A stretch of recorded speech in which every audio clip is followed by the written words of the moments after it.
ആത്മാക്കളുടെ പേരിലും പണപ്പിരിവോ? വർക്കല പരിപാവനമായ പാപനാശം കടൽ തീരത്ത് പിതൃക്കൾക്ക് ബലിതർപ്പണത്തിനായി എത്തുന്ന ഭക്തരുടെ കയ്യിൽ നിന്ന് അമിതമായി ഫീസ് ഈടാക്കിയെന്നാരോപിച്ചായിരുന്നു പരാതിയുമായി നാട്ടുകാർ ദേവസ്വം ഓഫീസിൽ പരാതി നൽകിയത്.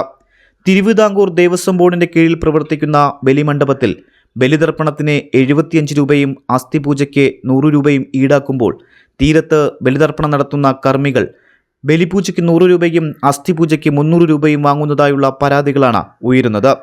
അമിത ഫീസ് ചോദിച്ചു വാങ്ങുന്ന കർമ്മിമാർക്കെതിരെ കർശന നടപടി സ്വീകരിക്കുമെന്നുമാണ് ദേവസ്വം ബോർഡ് അധികൃതർ പറയുന്നത്. ബലിക്ക് സാധാ ബലിക്ക് 75 രൂപയും അസ്ഥിക്ക് 100 രൂപയാണ് നമ്മൾ ഈടാക്കിക്കൊണ്ടിരിക്കുന്നത്.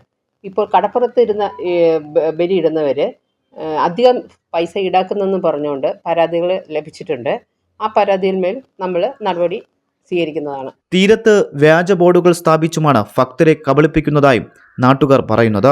ബലിതർപ്പണത്തിനെത്തുന്ന ഭക്തരെ കൊള്ളയടിക്കുന്ന ഇത്തരക്കാർക്കെതിരെ കർശന നിയമ നടപടികൾ സ്വീകരിക്കണമെന്നും തീരത്തുനിന്നും പുറത്താക്കണമെന്നാണ് നാട്ടുകാരുടെ ആവശ്യം.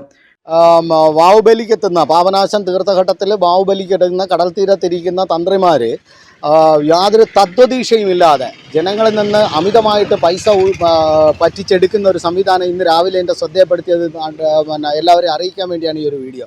ഇന്ന് രാവിലെ വന്നൊരു സ്ത്രീ അവിടെ വന്ന് ബലിയിട്ടപ്പോഴത്തേക്ക് അവരെ കയ്യിലുണ്ടായിരുന്ന 50 രൂപ കൊടുത്ത്. ഈ 50 രൂപ കൊടുത്തപ്പോഴത്തേക്ക് നിർബന്ധപൂർവ്വം അവരെ നിർബന്ധിച്ച് ഞങ്ങൾക്ക് 100 രൂപയാണ് ചാർജ് എന്ന് പറഞ്ഞ് പിഴിഞ്ഞു മേടിച്ച്. എന്നിട്ട് ആ സ്ത്രീ എൻ്റെ കടയിൽ വന്നൊരു ചായ കുടിച്ചിട്ട് അവർക്ക് ചായയുടെ പൈസ തരാൻ നിവർത്തിയില്ലാത്തൊരവസ്ഥ വന്നപ്പോഴാണ് ഞാനിത് പ്രതികരിക്കേണ്ടി വന്നത്. ഞാൻ അവിടെ ചെന്ന് നോക്കുമ്പോൾ ദേവസ്വം ബോർഡിൻ്റെ ബലിമണ്ഡപത്തിൽ 75 രൂപയേ ഉള്ളൂ ഈ ബലി നടത്തുന്നതിന്. ഇവിടെ അവർക്ക് 100 രൂപ നിർബന്ധപൂർവ്വം അവർക്ക് 100 രൂപ വേണം.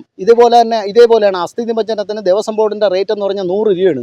ഈ 100 രൂപയ്ക്ക് വരെ അവർ ഇവിടെ വരുന്നവരെന്ന് 350 തൊട്ട് 3000 വരെ 16 ബലി എന്ന കള്ളപ്പേരുകൾ പറഞ്ഞിട്ട് 3000 രൂപ വരെ അവർ പിഴിഞ്ഞെടുക്കുന്നുണ്ട്. അപ്പോൾ ഇതുപോലെ ഇനി അടുത്ത് വരുന്ന കർക്കിടകത്തിനും ഇത് അതേപോലെ വേറെ കാര്യം ശ്രദ്ധയപ്പെടുത്താണ്ട് ഇതിനെ ഞാൻ ചോദ്യം ചെയ്ത് അവിടെ ചെന്നപ്പോഴത്തേക്ക് നാരായണം പോറ്റി എന്ന് പറഞ്ഞ് ബോർഡ് വെച്ചേക്കുന്ന ഒരു തന്ത്രി അയാൾ എന്നോട് പറഞ്ഞ് ഞങ്ങൾ ഇങ്ങനെ ചെയ്യുള്ളൂ, ഞങ്ങൾക്ക് സൗകര്യം കണക്ക് ഞങ്ങൾ ചെയ്യുള്ളൂ എന്ന് പറഞ്ഞ് അദ്ദേഹം ധാർഷ്ട്യത്തോടുകൂടി ഞാൻ ഈ സ്ത്രീയെ വിളിച്ചിട്ട് അവിടെ ചെന്ന് അപ്പം ധാർഷ്ട്യത്തോടുകൂടി എൻ്റെ സംസാരിച്ച് ഞാനിത് ദേവസ്വം ഏവോയ്ക്ക് കംപ്ലയിൻറ്റ് കൊടുത്ത് അവിടെ ചെന്ന് രജിസ്റ്റർ പരിശോധിച്ച് നോക്കിയപ്പോഴത്തേക്ക് ഇദ്ദേഹത്തിൻ്റെ ബോർഡ് നാരായണം പോറ്റി എന്നാണ്.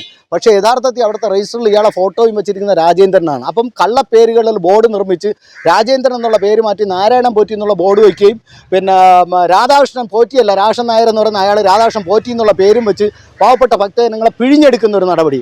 അതുപോലെ തന്നെ ഒന്ന് ആലോചിച്ച് നോക്കണം, ഇവിടെ ഈ നടക്കുന്ന ഈ ഒരു സാധനം നമ്മുടെ ബലിതർപ്പണം പിതൃക്കൾക്ക് നടത്തുമ്പോഴത്തേക്ക് മണ്ണ് കൂമ്പാരം കൂട്ടിയിട്ട് അതിൻ്റെ പേരിൽ വിളക്ക് എത്തിച്ച് വെച്ചിട്ട് അത് ബലിയിട്ടുള്ള ഒരു സംസ്കാരം നമുക്ക് ഉണ്ടായിരുന്നത്. ഇന്ന് ശവമഞ്ചം കണക്ക് 2 അടി വീതിയിൽ 6 അടി നീളത്തിൽ മണ്ണ് കൂമ്പാരം ഉണ്ടാക്കി വെച്ചിട്ട് ഇത് ചെയ്യുന്നതെന്ന് പറയുന്നത് തികച്ചും വിരോധാഭാസമാണ്. കാരണം ഇങ്ങനെ ഒരു സംഭവം നടക്കുമ്പം ഇവിടെ വിനോദസഞ്ചാരവും തീർത്ഥാടകരും വരുന്ന ഈ സ്ഥലത്ത് വന്നിട്ട് അറിഞ്ഞുകൂടാത്ത ഇംഗ്ലീഷുകാർ വാട്ട് ഈസ് ദിസ് എന്ന് ചോദിക്കുമ്പോൾ ഇവിടുത്തെ മുറി ഇംഗ്ലീഷുകാർ പറഞ്ഞാൽ my father dead sleeping giving water, അവൻ വിചാരിക്കുന്ന സെമിത്തേരി എന്നാണ്.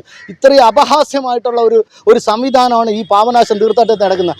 നിരന്തരം ഇത് ഒരുപാട് പ്രാവശ്യം, ഒരിക്കലല്ല ഒരുപാട് പ്രാവശ്യം പാവപ്പെട്ടവർ ഞെക്കി പിടിച്ചുകൊണ്ടിരിക്കുന്ന ഈ ഒരു നടപടിക്കെതിരെ ദേവസ്വം ബോർഡായാലും ബഹുമാനപ്പെട്ട MLA ആയാലും MLAയുടെ ശ്രദ്ധയിൽപ്പെട്ടാൽ വേണ്ടത് ചെയ്യുമെന്നുള്ള പൂർണ്ണ ബോധ്യമുള്ള ഒരാളാണ് ഞാൻ.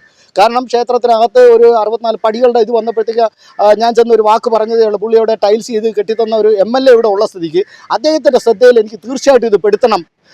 അതിന് വേണ്ട നടപടിയെടുക്കണം. ഇതിന് വേണ്ട പരിഹാരങ്ങൾ ദേവസ്വം ബോർഡായാലും താന്ത്രിക സമൂഹമായിരുന്നാലും ആരായിരുന്നാലും ഇത് ചെയ്യണം. പിന്നെ ഇവിടെ ഇരിക്കുന്നവർ താന്ത്രിക സമൂഹം എന്ന് പറഞ്ഞാൽ അതായത് ദേവസ്വം ബോർഡിൻ്റെ ലൈസൻസ് വേണമെങ്കിൽ താന്ത്രിക പീഠം പാസ്സാവണം. ഇതിൽ താന്ത്രിക പീഠം പാസ്സായിട്ടുള്ള എത്ര തന്ത്രിമാരിവിടെ ഉണ്ട്? കർക്കിടക വാവുബലിക്ക് സംസ്ഥാനത്തിന്റെ വിവിധ ഭാഗങ്ങളിൽ നിന്നുൾപ്പെടെ പാപനാശത്ത് നിരവധി പേരാണ് എത്തുന്നത്. അവരെ കൊള്ളയടിക്കാനുള്ള ശ്രമങ്ങൾ അനുവദിക്കില്ല എന്നുമാണ് നാട്ടുകാർ പറയുന്നത്. GTV news, Varkala.